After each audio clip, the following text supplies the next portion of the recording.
8-year-old boys and girls from a school, all in school uniforms, going around the entire museum.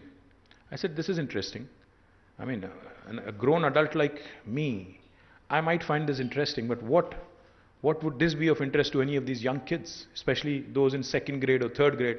Why would this be of any interest to them? So I asked one of my Japanese friends there, I said, what are they doing here? What are the little kids doing here? He said, watch what they're doing. What they've been doing there is, which was so amazing later on when I realized, they actually were, of course, given the tour of the place, shown automobiles and how automobile evolution happened in Suzuki, etc., etc. Then later on, they were led to a kiosk.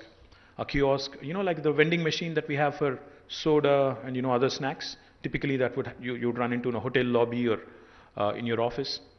There was one such vending machine where the kid could go and pick the color of the vehicle, the make of the vehicle, customize it, and then click a few buttons, and out would come a car with the kid's name on it. మీ పిల్లలకి డబ్బు విలువను తెలియజేయకపోతే డబ్బు విషయాన్ని పక్కన పెట్టండి. తేడా వస్తే మిమ్మల్ని అమ్మేస్తారు, జాగ్రత్త. ఇప్పుడే ఫ్రీడమ్ యాప్ను డౌన్లోడ్ చేసుకుని పిల్లలకి డబ్బు పాఠాలను తెలియచేయండి. With the specific model he wanted, with the specific thing he wanted. I said, so what is the lesson you're trying to, impart to these kids here? He said, my Japanese friend said, design thinking, engineering from a very early age.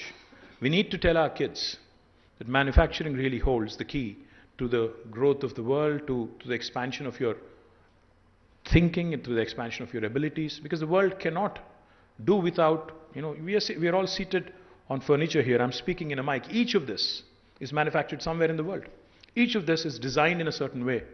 So what they're trying to inculcate in those young kids is design thinking from a very early age, and also that importance that needs to be given to the manufacturing sector. Each of us, when we go back home, or even if you look around here, there's plenty of Japanese products, there's plenty of Korean products in your living room. Please go back and when you go back home today, please look around. There is a Sony television, there is a Panasonic air conditioner, there is a Toyota vehicle possibly you're running, or a Honda. There is a Samsung phone that you may be using.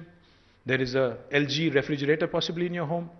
The point I'm trying to make is, what I admire about a country like Japan and companies like Daifuku is the amazing tenacity, the amazing resilience they've shown over the last few decades.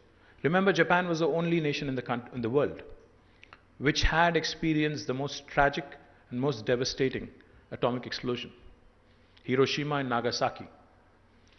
In spite of that, despite earthquakes, despite tsunamis, despite natural contours which are against, all the forces of nature are stacked up against them. But it's the human intellect, it's the brain that the Japanese have invested in. It's the humans that the Japanese have invested in that have really propelled them to be one of the largest economies in the world. In spite of having a very small population, with all the forces of nature stacked up against them, with even incidents like the Hiroshima-Nagasaki explosion, yet the Japanese today continue to rule the roost, continue to be a dominant force economically compared to the West and compared to Asia as well.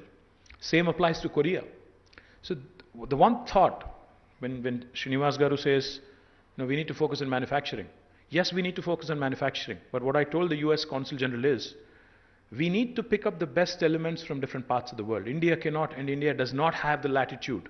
India does not have the luxury to grow at its own pace. You cannot miss this opportunity. You have to seize this opportunity.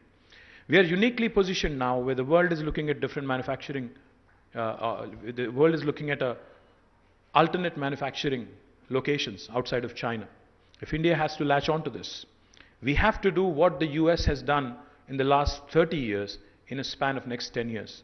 We have to do what China has done in the last 25 years in the span of next 10 years. So we don't have the opportunity, or we don't really have the luxury of leapfrogging. We have to pole vault. We have to jump a few hoops. We have to cover a few bases, and we have to focus on not just high-tech manufacturing or advanced manufacturing or smart manufacturing. We have to focus on basic manufacturing.